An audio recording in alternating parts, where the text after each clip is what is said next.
Halo co-friends, di sini kita diminta menentukan pernyataan yang benar jika bola bermassa 2M menumbuk bola bermassa M yang diam. Maka terjadi tumbukan tidak lenting sama sekali. Jadi dapat ditulis diketahui sebagai berikut. Di mana massa bola pertama yaitu M1 sama dengan 2M kilogram, di mana dia mempunyai V1 kita misalkan adalah kecepatan bola pertama sebelum tumbukan, dan kita ketahui M2 adalah massa bola kedua yaitu M kilogram, dan V2-nya itu adalah kecepatan bola kedua sebelum tumbukan. Karena dia diam, maka kecepatannya 0 meter per sekon. Karena tumbukan terjadi tidak lenting sama sekali, maka kecepatan bola pertama dan bola kedua pada setelah tumbukan itu akan sama. Artinya V1 aksen sama dengan V2 aksen atau sama dengan V aksen. Nah, kita tinjau pernyataan yang pertama, yaitu koefisien restitusi sama dengan 0. Nah, kita pahami konsep dari koefisien restitusi, di mana koefisien restitusi biasanya kita simbolkan sebagai E, di mana dari konsep koefisien restitusi didapatkan bahwa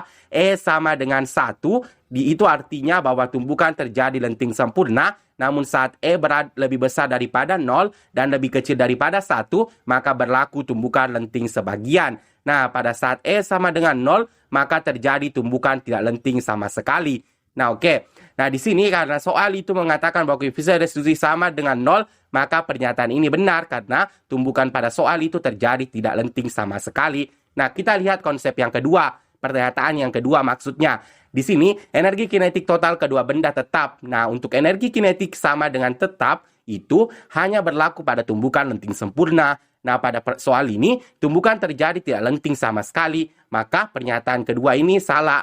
Nah, pernyataan yang ketiga, jumlah momentum sebelum dan sesudah tumbukan sama besar. Nah, kita dapat meninjaunya menggunakan rumus hukum kekalahan momentum, di mana maksudnya jumlah momentum sebelum tumbukan sama dengan setelah tumbukan. Artinya P1 ditambah P2 sama dengan P1 aksen ditambah P2 aksen. Maka pernyataan 3 ini benar. Nah, pernyataan yang keempat, kecepatan benda bermassa 2M sebelum dan sesudah tumbukan tetap. Nah, ini juga dapat kita tinjau menggunakan rumus hukum kekalahan momentum. Maka kita dapatkan M1 dikali V1 ditambah M2 dikali V2 sama dengan M1 dikali V1 aksen ditambah M2 dikali V2 aksen. Nah, di sini kita ketahui bahwa V2-nya 0, maka kita dapat hilangkan. Nah, di sini V1 aksen dan V2 aksennya sama, maka kita dapat tulis ulangkan. Di sini persamaannya akan menjadi seperti ini, di mana M1 dikali V1 sama dengan M1 ditambah M2 dikali V aksen.